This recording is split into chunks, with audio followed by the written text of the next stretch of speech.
What is happening?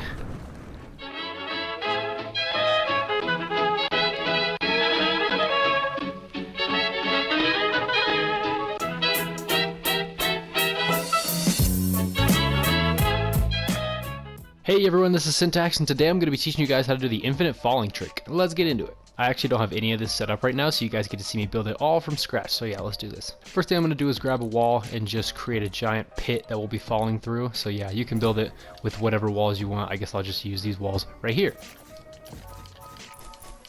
There we go, that's good enough for me. Now as far as the mechanics go, the first thing you want to do is just go ahead and grab a trigger in the devices category. Now you're going to want to take this trigger and grow it so that it covers the entire area of the area where we're going to be falling. So in this case, as you can see, the trigger completely stops me from dropping down any farther, so this is good placement. As far as the settings goes, all you have to really do is have trigger by player turned on. The rest of the stuff can be turned off. Have time scan trigger set to infinite because this is the infinite falling trick, not the falling 10 times trick. But yeah, have that set to infinite, turn the trigger sound and visual effects off and make sure it's not visible in game, and have it send a signal when you touch it. So for me, I'm having it send a signal to channel 1, but you can just have it correspond to wherever you're at in your map. Once you have successfully placed your trigger, you need to go ahead and into devices and grab a teleporter. Once you have your teleporter, I like to force snap it so I can guarantee it's in the middle, but place it quite a bit of distance above the trigger you're falling onto. For the settings, you want to turn the groups off and enable it during phase all, or just gameplay only, it doesn't really matter.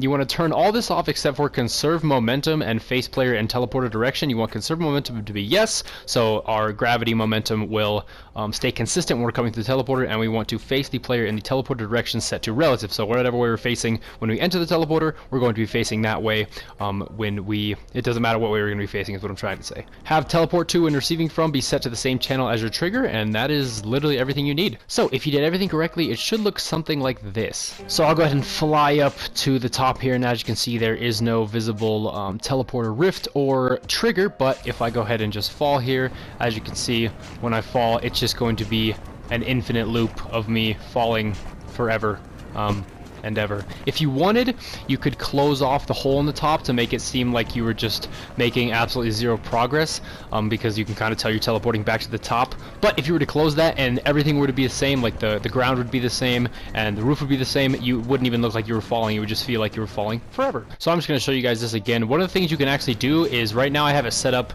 so that when I trigger this first trigger, which is on channel 1, it actually sends a signal to a second trigger that 10 seconds later it will activate and actually get me out of this infinite loop. So let's say if you didn't want them to teleport an infinite amount of times, you could just have them be in there for like 10, 20, 30 seconds, and then after that time is up, they would teleport to some other location in the map. So for me, I have a rift right here, and it is teleporting me to this rift when receiving from my next channel, which is channel 2, and there's a trigger that is on a 10-second delay that is receiving from the same channel that trigger is transmitting on, and then is transmitting a signal to teleport me here. I guess I'll just show you guys what it looks like when I've ended the game. As you can see, here's the teleporter that I teleported to outside when I was done infinitely falling. It's the exact same as the teleporter inside. I'm just teleporting to when receiving from 2, and here's the trigger I was talking about. As you can see, it's pretty much set up the exact same, and it's trigger when receiving from channel 1 and when trigger transmit on channel 2, and as you can see, it has a 10-second delay on it. So yeah, if you don't want them to be falling infinitely, even though this is the infinite falling trick, quote unquote, you can have them be teleported outside with a delayed trigger and a different teleporter. Anyway guys, that is how you pull off the infinite falling trick in Fortnite Creative. I hope this video helped you out, and yeah, this has been Syntax. Later.